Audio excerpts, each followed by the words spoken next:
protect the wild.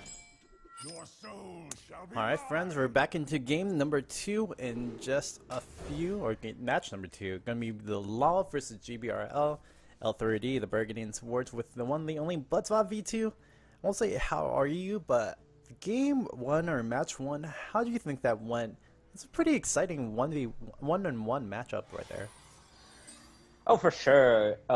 It's always fun to see rogue decks play out, flashy, I greet you. turn one flashy, one turn kills and whatnot. But it was essentially the Mech Shaman won the first game due to the fact that the Cold but Kind couldn't really answer the damage, but Oil Rogue just had a huge amount of AoE spells and board clear and just was able to deny any sort of presence from Robot Pally, which allowed him to get the wins. As you said, the rogue, the oil rogue, it just means too much of a menace. There's one point where I think there was a chance for our previous competitor who did lose out the match, can't remember his name right now, sorry. Oh, Robot Pally, to actually win out that second game, but unfortunately just ran out of steam. As we see the steam coming out from TheLaw, who I can't see the spec, so invite please, so I can see. He's running a Murloc Druid deck. Oh. Very interesting deck. I have not seen Murloc Druid in a very long time. Murloc, was it?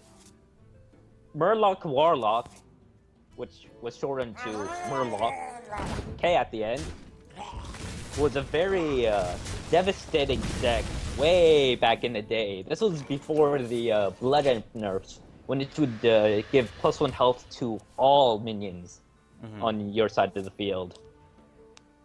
But since then, I haven't really seen a Murloc deck be strong.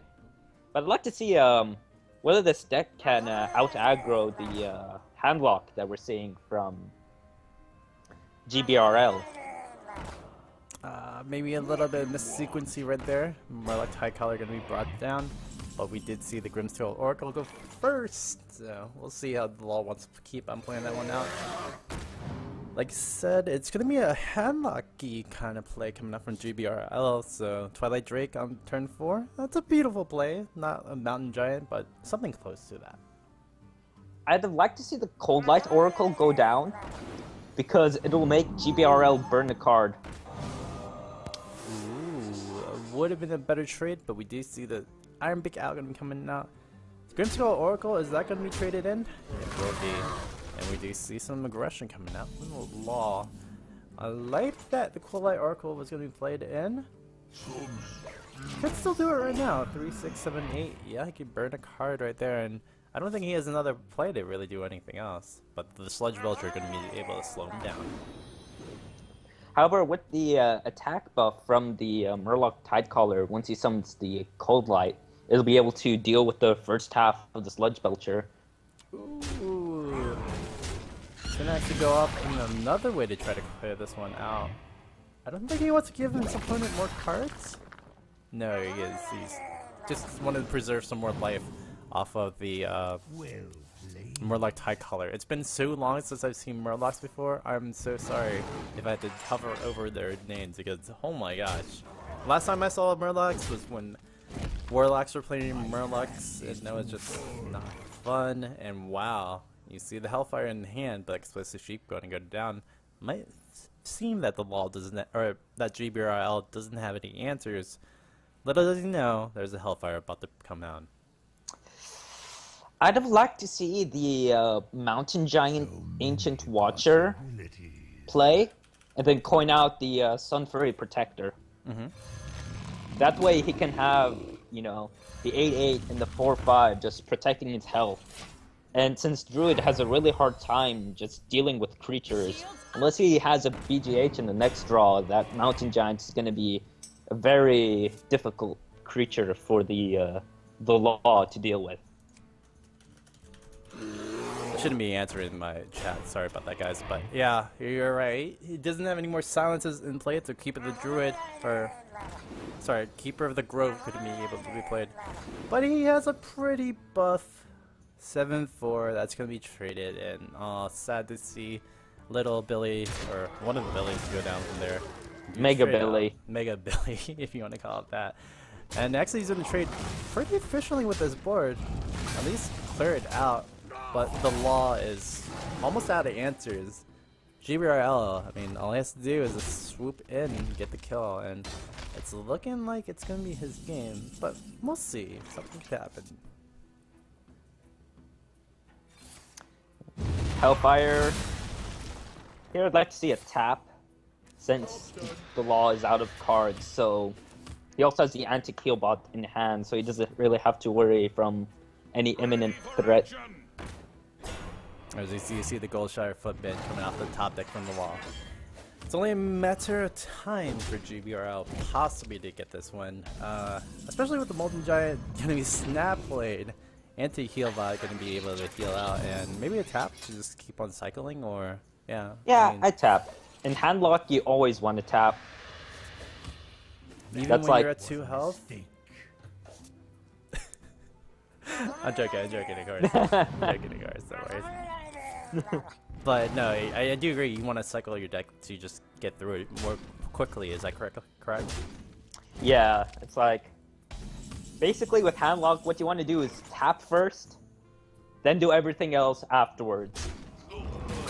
Tapping is like the #1 priority of the deck, and knowing like not only when to tap, but how to tap. For example, when you have Mountain Giants or Molten Giants in your hand.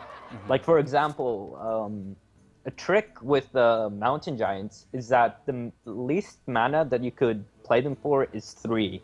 So when they're at 3, you know that's the you know, you're at 10 cards in your hand. Your hand can't hold any more cards. So if it's at 4 and you're at 5 total mana, what you could do is tap it, then play the Mountain Giant. So you could squeeze in that tap in addition to playing the Mountain Giant. Well, there you go. Something that you maybe TIL today I learned portion. I kind of knew about that because I used to do handlock as one of my main decks back in the day, but it's a good thing to kind of learn about, as we do see the closeout from GBRL. Closing down TheLaw in this first game of the second match. Handlock, once it stabilizes versus an aggro deck, handlock just pretty much sweeps it. It is unfortunate, as we do get in the next game just a second. So, if you guys didn't know, this is like my first or second cast actually coming out from today. I want to thank Bloodspot coming down with me, as well as it's Bull, who was our last week or yesterday caster. No problem. Well, I was just gonna say though, like, it's pretty hard doing this spectating streaming thing. Like, this is a new thing. I'm a League of Legends caster, first of all, so MOBA caster as well. But it's really hard doing all this, like, interaction, coordination, checking sound. It's amazing what this little game of Hearthstone can do for you. And we'll go into the second game in just a few. We do have a Warlock versus Warlock mirror, it looks like. I don't think I see TheLaw's hand again. Yeah, I think he has spectating closed off to his friends, which means he'll have to invite us. I can fix anything. Just give him that message, no problem. And yeah, we will get into the game just for you and for TheLaw's side. And he does let us spec it, no problem. So it looks like it's Mech Lock? Yeah, I've actually tried Mechlock before. It's a really fun deck, since especially if you have the Mech Warpers out, you can keep on tapping and play the reduced cost mechs. So where beforehand, you know, you could only play the Shredder and then that'll be it. You could play the Shredder and also tap to get another mech in your hand. I think it's probably one of the better mech variants out there, but I haven't really seen pros or experiments with it yet, but I do believe it has a lot of potential. Out of like all the mech variants in the beginning of GVG, I would have thought that Warlock was gonna be the first ones to try to innovate it with it, but the only thing is, does Warlock have any class cards for mech? They It have should. Fell Cannon. They Fell Cannon, that's what it is. I feel that's probably one of the most powerful mechs, just due to the fact that the mini rag effect to a non-mech minion is extremely powerful, especially if you can get that out on turn 3. You know, sniping down your opponent's 2 health minion with it just feels so good. Yeah, and I can see that being such a counter to hunters that come to risen popularity yet again.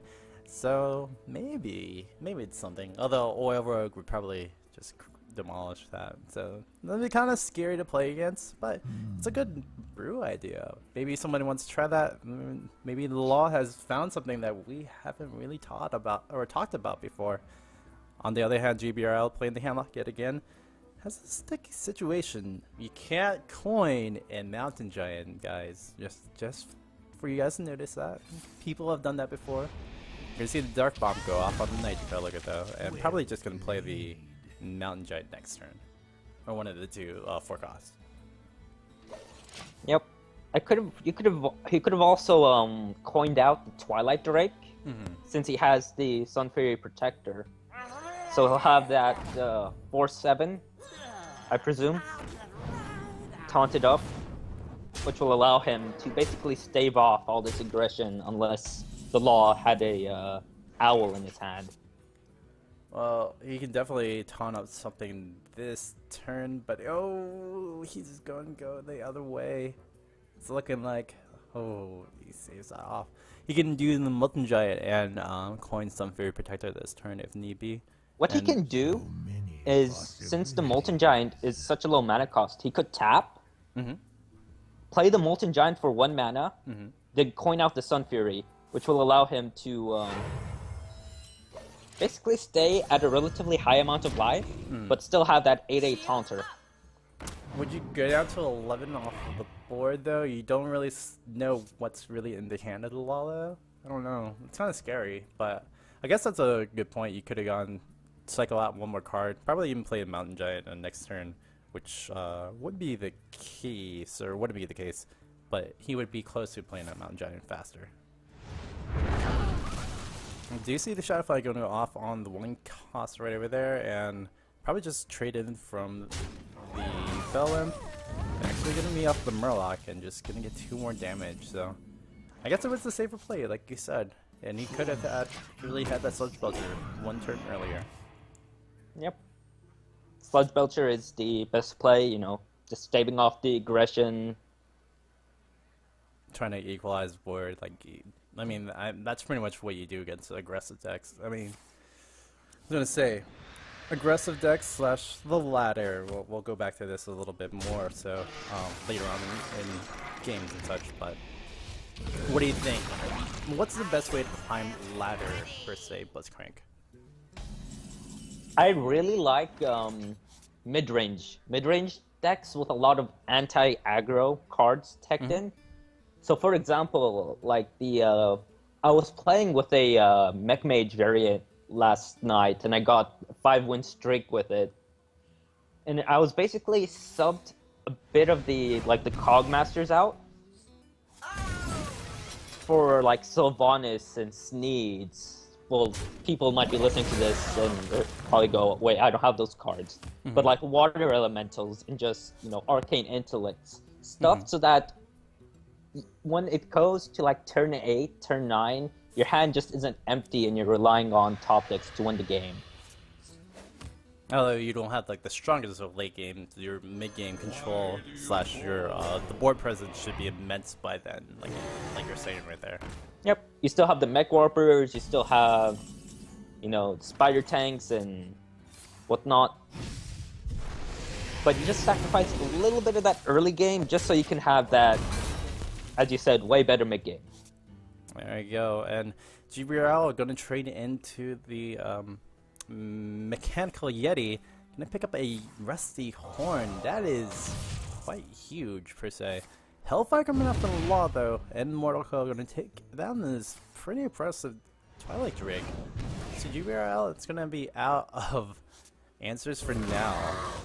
Do you have a Doomguard going to be sighted and Dark Bomb? This is going to be kind of scary. Well, auto Dr. Boom, and oh my gosh, the game is going so fast for me. Was a mistake. I would have played the Rusty Horn too during that turn. Yeah, that Rusty Horn is actually pretty important. That's going to be extra damage coming down to GBRL. Originally, Cole going to freeze out the 7/7. Did he just end turn from there too? No. Sorry. No, still his turn. I'd like to see the Dread Infernal come down.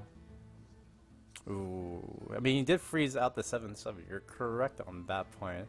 He's close to lethal, but is he gonna chance it?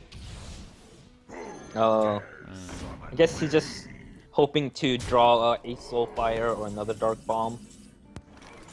Or I think he's out of Dark Bombs. I think he has maybe one more Hellfire. Or no, he get a Shadow Flame, so I don't think he has any other answer. Little does he know, GBRL has a way to kind of recoup all the health. Did it stop for you or nah? He hasn't played anything, right? Yeah, he hasn't played anything. Yeah. He's probably debating whether to taunt up or Jiraxis. I think this is a clear Jiraxis turn. Essentially like a free Alexstrasza, plus you get the hero weapon and the new hero power, which, you know, every player who faced against Handlock and Ladder absolutely despises. That's fair to have 6/6s come out for 2 mana. I don't know what you're talking about. As we do see the hero going to be traded in, so 10 health, but it's looking pretty dire for the Law yet again. Had it almost close to lethal, but doesn't look like it's going to happen today. Do you see the Blood Imp go down and the Armor Owl go down? But I agree with your sentiment. Just going back to our point about the ladder slash, if anyone wants to climb, mech are kind of the things in the moment that you want to see. As we do see GBRL, of course, finishing up with some class and dignity. Well played coming out. No Oblivion this time, but it's okay. Jiraxis can seal out the deal. 2-0 victory for GBRL. With the Handlock deck, which also brings to another discussion. Handlock is also, even though it might seem weaker due to the fact that everybody is running big game hunters to counteract Dr. Boom, Handlock's power never really waned, and also it's if you like that type of deck, it's a really fun deck to play, and it's also really easy to farm wins off of aggro deck players, because once you stabilize, they can't really do much to you.